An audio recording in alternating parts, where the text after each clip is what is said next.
Welcome everyone to day one of the Young Writers Week. We're going to spend this week talking about some non-standard storytelling mediums and how stories operate inside of them. All of these mediums are relatively new creations. They haven't been around for more than 100 years, and so they're still growing and figuring out how it is that stories operate inside of them. Although some of them have precursors that are older than 100 years. Nevertheless, they're all things that many of us have grown up with and dream of contributing to one day or creating some of our own. And so more than just talking about how stories operate inside them, we're going to talk about three specific things. First, we're going to talk about the limitations inherent in the form when compared to traditional storytelling mediums such as novels, plays, poetries, myths, and oral history. Second, we'll talk about the advantages and opportunities unique to the form. Third, we'll talk about how an aspiring writer like yourself might be able to get involved in one of these mediums. Spoiler alert, it's not easy. Now, as you probably know from the title of the video, I'm going to be starting with the most recent of these inventions, video games. Now, video games have been around for a surprisingly long amount of time, but as a storytelling medium are relatively new to the field. The first games telling a story appearing in the late 70s and early 80s with titles like Missile Command and, to a certain extent, Pac-Man.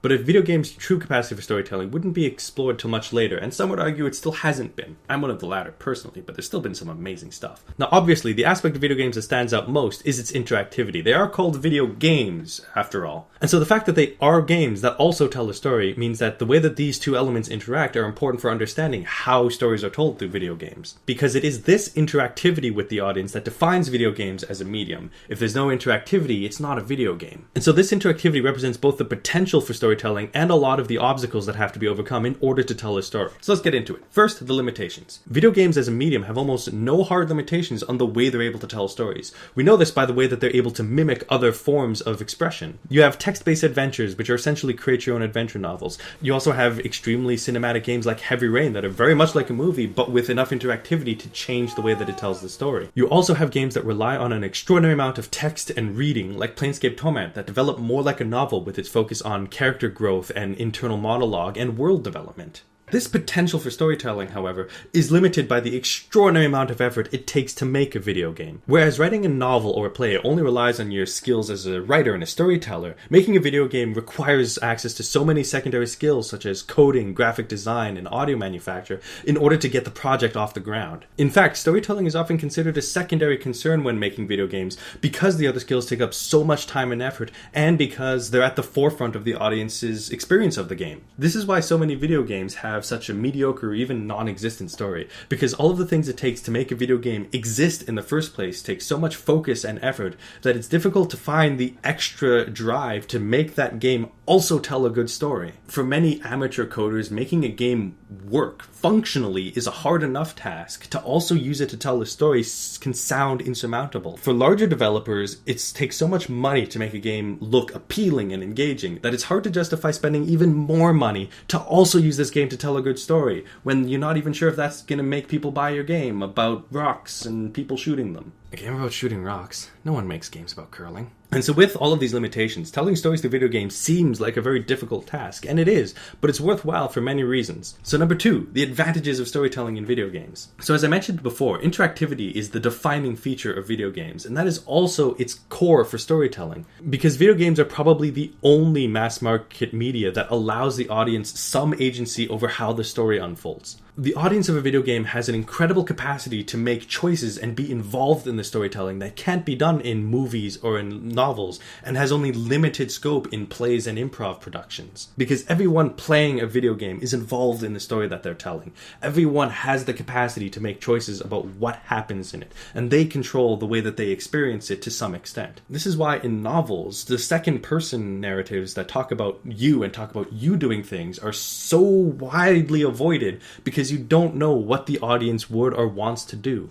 But in video games, the audience does have the power to do things, can actually make choices and do the things that you want them to do.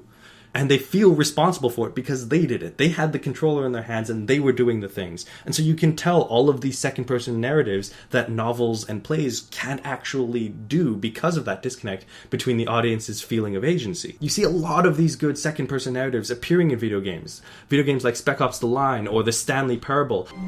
When Stanley came to a set of two open doors, he entered the door on his left. This was not the correct way to the meeting room, and Stanley knew it perfectly well. And so the second person perspective is essential to these stories because it's about the choices that the audience make. They're presented with options and have to make a choice, and what choices they're able to make and what choices they're able to find. Another important thing video games can do is create a story that can change. With traditional storytelling, the story has to be the same every time you read it. The only thing that can change is your understanding of it. The book itself stays the same every time you read it. The play you see is the same every time you go to it, generally speaking. Now, improv shows can also do this, but again, only to a limited scope, because it's only the general reactions of the audience that improv players can work with, whereas video games deal with the individual contributions of the audience. It's a one-on-one storytelling where the story changes. The most obvious way these games change are when a player is given choice in the story. They decide whether to side with faction A or faction B, and that changes the story from that point forward. Pretty much every BioWare game from Dragon Age to Mass Effect uses this. It's the idea that a person experiencing the narrative gets some power over the way that the narrative unfolds, and you can tell some interesting stories this way. Less common, but perhaps more powerful, is the idea of a video game that changes every time you play it. That the choices you make the first time you play through a game permanently changes the way that video game exists from that point forward. Again, the Stanley Parable uses this to a certain extent. Feeling a wave of disbelief, Stanley decided to go up to his boss's office. Oh no, not again. I won't be part of this. I'm not going to encourage you. The fact is, with video games, you can change the story if people try to start over. If they don't like a choice that they made and try to go back, you can deny them the ability to start over. If people have already read to the twist and they try to start over, you can change the twist. Feeling a wave of disbelief, Stanley decided to go up to his boss's office. This potential for storytelling allows you to tell some incredible narratives, ones that rely on the idea that people are going to be playing it over and over again, such as BlazBlue changing the story subtly based on the fact that the player is restarting the game constantly. Third, video games have an incredible capacity for indirect storytelling. The audience's agency gives them the power to explore your narrative deeper than you can with a novel. Because the player has some control over the pacing of their narrative, or where they choose to fast forward, or where they choose to slow down and take a breather, there is a huge capacity for hiding small story elements within the game itself. And because video games are such a multimedia production, you can do this in many ways. You can leave clues to story elements by the way that a room is arranged. You can have these elements buried in small little audio clips that people can find, or by overhearing a conversation that's happening across a room, or by creating environments and rooms and buildings that tell a story in the way that they're built and the way that they're explored. And this gives the audience the ability to discover story elements in a way that you can't do in traditional media. Because in traditional media, you can't control the pace at which the audience interacts with your story. Whereas in video games, the audience has extraordinary control about how much time they spend in each individual segment. And so you have the capacity to hide additional elements for the audience members that do take the time to explore more thoroughly than others that are simply trying to rush through to get to the next thing that happens. Bethesda games such as Skyrim or Fallout are very good for this. They create environments that are ripe for exploring and then scatter small little story details throughout them for players to discover and then get a deeper understanding of the world through. And this discovery process is 100% voluntary. If an audience isn't particularly interested in finding these things, they won't look for it and they won't be exposed to it. But the audience that is looking deeper will be rewarded with more story, with a deeper understanding of the world. And so the audience has the ability to self-select how much exposure they get to the minutiae of your world. And so that's a brief summary of the advantages and limitations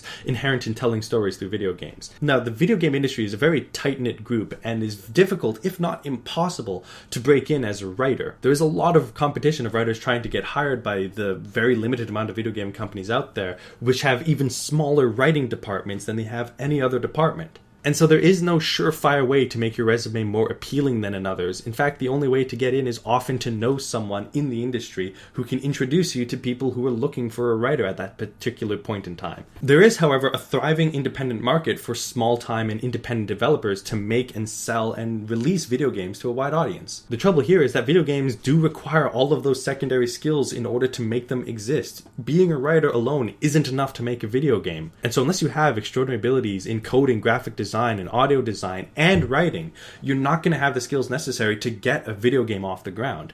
By comparison, getting together a small team of dedicated individuals who have all of these specific skills can be challenging in and of itself, because managing a small team of experts to create a passion project is very difficult, especially if you don't have money to pay them. Regardless, to be a writer of a video game, you need to at least have a basic understanding of all of these factors, because you don't just tell a story through video games with dialogue and with characters doing things. You tell it with art design, with level design. You tell it through game mechanics and the way that the player operates inside of your game. You tell it through user interfaces and music. You tell it through difficulty curves and enemy AI. There are so many facets through which video games can tell stories that to be a successful writer in the field, you need to understand all of the tools available to you for telling stories through this medium. And that is no small project. And so thank you everyone for joining me on this first episode on non-standard storytelling mediums. If you have any questions about video games and how stories are told through them, leave a comment below. Tomorrow I'll be talking about music videos and how you can tell stories through that. In the meantime, be prepared for our Ask an Author event on March 18th. Every day of the week I'll be introducing a new panelist who's going to be there to answer your questions on Saturday between 12 p.m. and 4 p.m. The first panelist I'm going to introduce is Dwenemin, also known as Shima Aisha Robinson. Shima Robinson embodies, with every poem, the ancient meaning of her chosen pen name. Dwenemin is the name of an ancient African Adinkra symbol, which means strength, humility, learning, and wisdom. Shima Robinson is a Treaty 6-born poet and spoken word artist who will be there to answer your questions on March 18th. So until tomorrow, have a good night and keep on writing.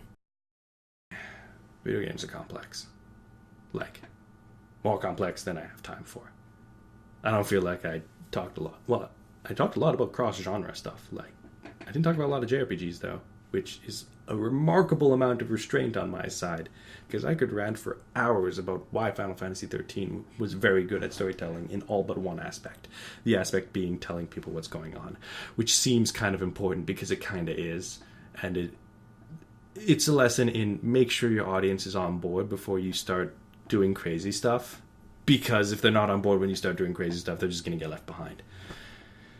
Which seems fairly self-explanatory. I need better metaphors. You can't make the train leave before the passengers are on. Otherwise, they just watch you and say, wow, that sucked. Final Fantasy XIII explained.